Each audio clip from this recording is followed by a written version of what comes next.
Komende zondag vindt in Centre Ceramiek de 18e editie plaats van het Groet Maastrichts Dicté. En dan kun je dit soort taferelen verwachten. Een schöne warme zomer was het. Het eerste woord is verpopzak. Verpopzak, ja. V-E-R-P-O. P. Een O met een streepje. P-Z-A-K.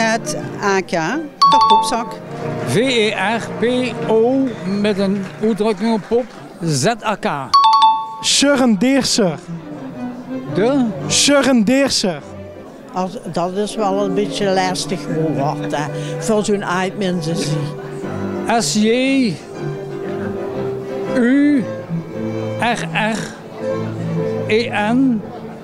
deze D-E-S-E Bino.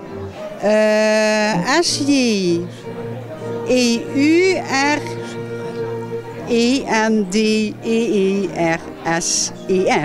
Nou, Oh goed, heb je geoefend? een beetje. Dat is niet gaan school op, maar ja, ze verstoren me toch als ik het zeg. Ja, dat was dus vorig jaar. Phil Dumoulin aan mijn linkerzijde schrijft het dicté van dit jaar, dat georganiseerd wordt door de Veldelijke Kring in Maastricht. Carlo Schrijnemakers is namens die organisatie hier. We schakelen hiervoor natuurlijk even over naar het Maastrichts. Heren, welkom. Dank u wel. Ja, Phil, Geer moet dus dat dicté gaan schrijven. Ja. En wie gaat je dan te werk? Wat voor opdracht krijg je daarbij met? Nou, ze wou Geer tot ik ga deeg met het leesplankje, want dat bestaat 40 jaar. Oké. Mag ik even laten zien, want dat heb je Ja, opgenomen. dit is de oude versie, bijvoorbeeld die begonnen in 83. Dit is de chique, moet ik erbij zeggen, nieuwe versie. Dat is het een en ander veranderd. Mag je hem net hoger houden? Ja, ik heb namelijk met Paul Bruinzaliger in 92 boek geschreven met de spelling van het Maastrichts. En daar hebben we voor dit dus bij aangepast. Oké. Ik heb dus 17, want er zitten 17 woorden in. Zus wie is goed voorbeeld, aap, noot, mies. Ja. We hebben 17 zinnen en in ieder zin staat dus een woord van de leesplank. Oké. Dus vroeger was het meestal doorlopend verhaal, maar het zijn nu allemaal losse zinnen met dus die 17 woorden van de plank in. Ja. En dan gaat je dan uiteindelijk de correcties doen, want dat is het dicté geweest. Want dat moet dan heel snel gewoon, hè? Ja, de tijd is kort en de druk is hoog. Ja, want ja, we hebben 60, tegen de 60 officiële deelnummers, we noemen, dus probeer voor het dicté nadoen. Ja, 17 zinnen. Dus tel goed, dat is natuurlijk rap corrigeren om op die de uitslag bekend te kunnen maken. Ja, vorig jaar had je de winnaar Lei Bovens. Ja. Dat is de broer van Theo Bovens, ook meteen. Dit hij ook weer met dit jaar?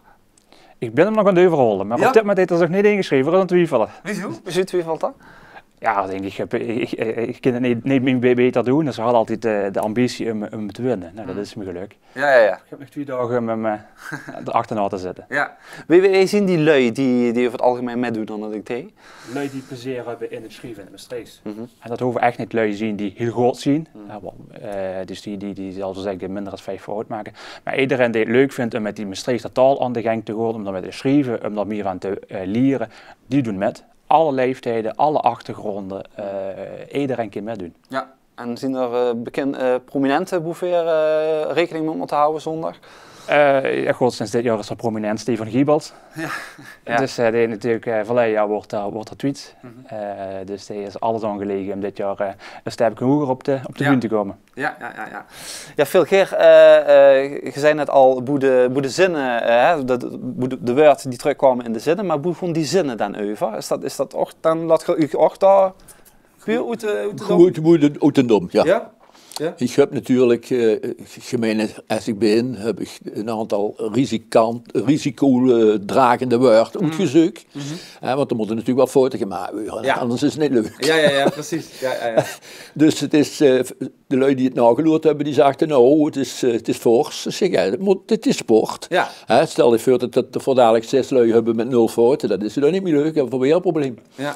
Dus, maar voor de rest, ik zet me achter mijn bureau en dan ga ik gewoon het een en ander fantaseren. Ja. Nu zitten we natuurlijk in een stad waar nog heel veel internationals wonen en lui van buiten de stad. Ja. Wie belangrijk is dat de Maastrichter taal behouden blijft en gesproken wordt? Nou, het is om te beginnen een mooie taal. Alleen daarom moeten we het proberen te houden.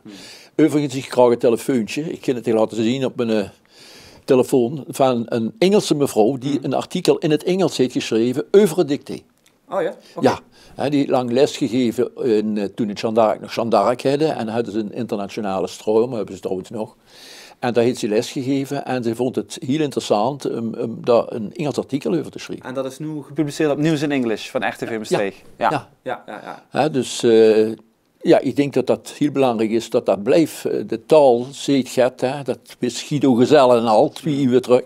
De taal ziet gaat van het volk, van de stad. Dus dat moeten we proberen te behouden. Ja. En dat wil niet zeggen dat we alleen maar daar naartoe moeten kijken. Ja. Als je een beetje van de wereld bent, dan spreekt ze meer talen. Niet alleen Nederlands, maar ook nog Engels, Frans, noem maar op. En dat is ook goed. Ja. Daarbij, ik heb Nederlands gestudeerd, daar heb je heel veel voordelen van een dialect. Want een dialect is veel conservatiever dan een taal. Dat houdt veel langer constructies en woord vast als bijvoorbeeld het Nederlands. Oké, kun je er dan een voorbeeld van geven? Ik had een voorbeeld, ik moest dus vertalingen maken uit de middeleeuwen. Ja. En op een gegeven moment kreeg ik een riddertekst en daar waren 2 ridders die waren zich aan het begaden. Als die vroeger van de Sint-Pietersberg terugkwamen, dat was een beetje mijn speelterrein daar. En ik zag dat smerig goed, of ik had zelfs een logo in mijn broek. Dan zag mijn ma, jong, wat hebben ze zich weer begooid. Dat is hetzelfde woord. Okay. Dus die waren zich de kubben inhouden. En dat is maar één voorbeeld. Oké. Carlo, is dat een lastige strijd om de Maastrichter taal in Ieren te houden? Ja. In deze zin om zoveel mogelijk partners erbij te vinden. Hè. De onderwijs, de overheid. Wat zit er onderwijs dan bijvoorbeeld? Ja, die hebben al druk genoeg met andere zaken. De curriculum wat ze moeten aanbieden is al veel personeelstekort, dat soort zaken. Ja. En veel komen voor het Maastricht en iemand anders kunnen voor de vastelavond, weer iemand anders voor muziekonderwijs. En iedereen wil het geld op die kinderen duwen. Ja. Dus het is heel lastig om daar een goede voet tussen de deur te krijgen. En dat is afhankelijk van individuele leerkrachten die dat leuk vinden om daarmee aan de gang te gaan. Ja. En zeggen, nou, we hebben vrijdagmiddag een havendraai of een havenwerken over, laat ik het Maastricht doseren. Ja, precies. Dat is afhankelijk van. Ja. En dat is natuurlijk te klein om een goede groep leerlingen erin met te nemen. Gebeurt dat wel?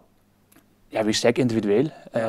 We proberen wel bij Moza leren en Kom leren en de gemeente daarin te blijven duwen van jongens.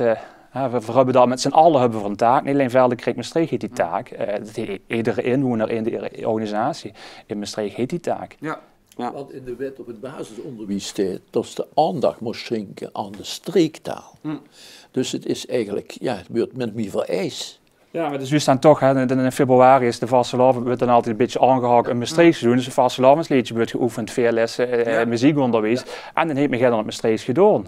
Maar ook in september, ook in juli, met kerstmis, kunnen ze overal Maastricht aanhangen. Dus het hoeft niet Maastricht als onderwijsonderwerp zien. Het kan wel zien om een middel te duiden. Dat is het over de historie van Maastricht of de historie van de kerstmis, noem maar even gaat. Dat kind ook in de Maastricht, of de kind zijn ook eens een Maastrichtsliedje leren samen met de kinderen. Ja.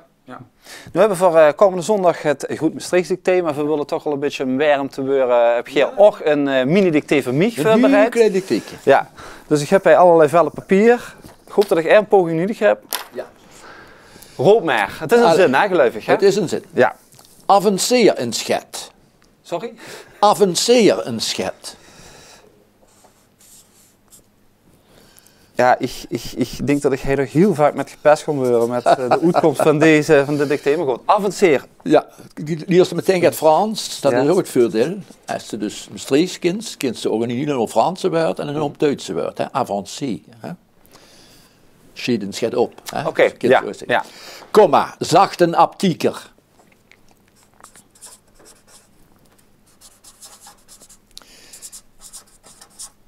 De aptieker. Tegen de klant.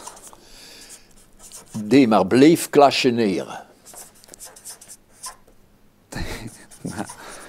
Bleef Klasjeneren. klasjeneren. Wat warm? Dat warm. En zo moet er gebeuren. Nou, ik ga het even laten zien aan de kijkers wat ik ervan ga maken. En dan mag je meteen even zeggen wat hij fout dan is. Nou, waarschijnlijk alles. Nogal gek, ja. Ja. Avanceer maar met wie vies. Oké. Het schat, kom maar. De komma. Ach, er kom maar, moet je even zacht en aptiek. Ah, soep. Laat het leesteken voor. Dat maakt niet uit. Aptieker is goed. Tegen de klant. Kijk, veel laten die N'en van tegen en klasjeneren laten veel weg. Tegen de klant. Ja. D moet zonder J. Oké. De E heet vanzelf een J naslaag, dus dat is niet nodig. Maar bleef klasjeneren, dat is met één S en de N op het eind weg. Dus het is nog niet zo gek. Dat is niet zo slecht, hè? Nee. Nou, dan kun je denk ik toch wel met toeskomen, Daan. Dank u wel, Phil. Tot slot, wie laat begint het zondag? We beginnen om 11 uur te schrijven. Dus iedereen die dit voor half 11 Zuid, die is van harte welkom in Centre Ceramiek. Oké. Goed heren, dank u wel en veel succes komende zondag. En dan wil ik de kijkers bedanken voor het kijken naar deze Maastricht beleg. Tot volgende week en een fijn weekend. Hoi!